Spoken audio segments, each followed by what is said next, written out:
వేదిక అధ్యక్షులు రాజా గారికి, వేదిక మన ప్రియతమ గారికి, వేదిక మీద ఉన్న అందరికీ, మీ అందరికీ నమస్కారం. అనేక దినాల తర్వాత నేను ఇక్కడికి రావడం, మీ ముందు మాట్లాడాల్సిన అవకాశం నాకు వేదిక ఇవ్వడం నేను కృతజ్ఞత తెలుపుతున్నాను. ఈ సందర్భంగా సమయం తక్కువ ఉంది కాబట్టి చక్కగా విషయానికే అవుతాం. 2013 చివరిలో ఇక్కడ ఎన్నికల సమయంలో దాదాపుగా ఇక్కడ ఉన్న చాలా మందితో నేను వ్యక్తిగతంగా మాట్లాడిన సందర్భం 2013 తర్వాత ఎన్నికలై 2014లో మనం ప్రభుత్వం ఏర్పాటు చేసిన తర్వాత నుంచి ఈ దినానికి మనం జరిగిన మార్పును గమనించాల్సిన అవసరం ఉంది. మార్పు కనిపించే మార్పు గురించి నేను మాట్లాడను, ఎందుకంటే మీరు అనుభవిస్తూ ఉన్నారు. కొన్ని కనిపించని మార్పులు ఉన్నాయి.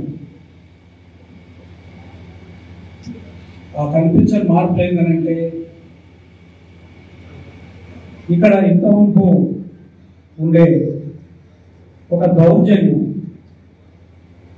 బయటకు కనిపించకుండా చేసే దౌర్జన్యం, బయటకు కనిపించే దౌర్జన్యం. దీనివల్ల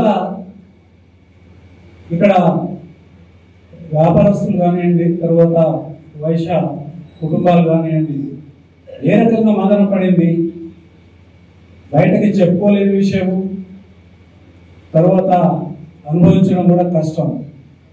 ఆ రకంగా కోల్పోయిన అనేక కుటుంబాలు వ్యాపారాలను వదిలిపెట్టుకొని బయటకు వెళ్ళిపోవడం, లేకపోతే వ్యాపారాలను మానుకో, ఇవన్నీ జరుగుతూ ఉన్నాయి. మీ అందరికీ నేను ఒక విషయం గుర్తు చేయాలి. 2014 ముందు సూర్యాపేటకి నీళ్ళు ఎక్కడి నుంచి వచ్చాయి? మంచినీళ్ళు, మూసి మురుగునీరు. మూసి మురుగునీరు ఎక్కడిది? హైదరాబాద్లో డ్రైనేజ్ వాటర్ మూసికి వచ్చి, మూసి నుంచి మాకి ఎవరు చేసిండ్రు ఇదంతా? ఇవాళ ఏం నీళ్ళు తాగుతున్నాం మనం? స్వచ్ఛమైన మిషన్ భగీరథ నీళ్ళు తాగుతున్నాం. కృష్ణారెడ్డి కేవలం 3-4 సంవత్సరాలలోనే కంప్లీట్ చేసుకున్నాం. మరి 51 సంవత్సరాలు పరిపాలనలో ఉన్న వాళ్ళు ఎందుకు చేయలేకపోయినారు? ప్రజల మీద గౌరవం ఉండాలి, ప్రేమ ఉండాలి, వాళ్ళ ఆరోగ్యం పట్ల శ్రద్ధ ఉండాలి. అదే పరిపాలకుల ముఖ్యమైన లక్షణం. మరి ఆ లక్షణం లేని వాళ్ళు ఇవాళ సోషల్ మీడియాలో తర్వాత ఏదో ఒక్క ఛాన్స్ ఇవ్వండి, ఇట్లాంటి మాటలన్నీ మాట్లాడి వస్తున్నాం. నమ్ముదాం మరి? 51 సంవత్సరాలు మనం అనుభవించింది చాలదా? మీరు ఒక్క విషయం గమనించండి. వ్యాపారానికి కానివ్వండి, వ్యవసాయానికి కానివ్వండి, దేనికైనా కానివ్వండి, కరెంట్ అనేది చాలా ముఖ్యం.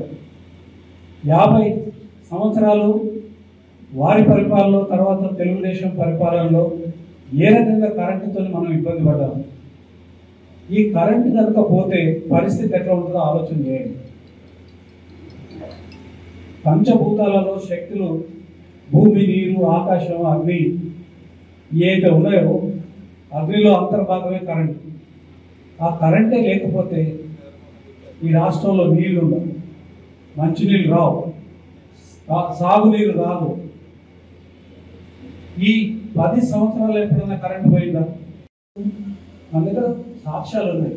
51 సంవత్సరాల్లో ఏం చేయని వాళ్ళు, 10 సంవత్సరాల్లో చాలా చేసిన వాళ్ళు, ఈ 10 సంవత్సరాలలో దేశంలో అత్యుత్తమ రాష్ట్రంగా కేసీఆర్ గారి నాయకత్వంలో తెలంగాణను తీర్చిదిద్ది మన ముందు పెట్టినారు. దాని ఫలితాలు మనం అందరం అనుభవిస్తున్నాయి.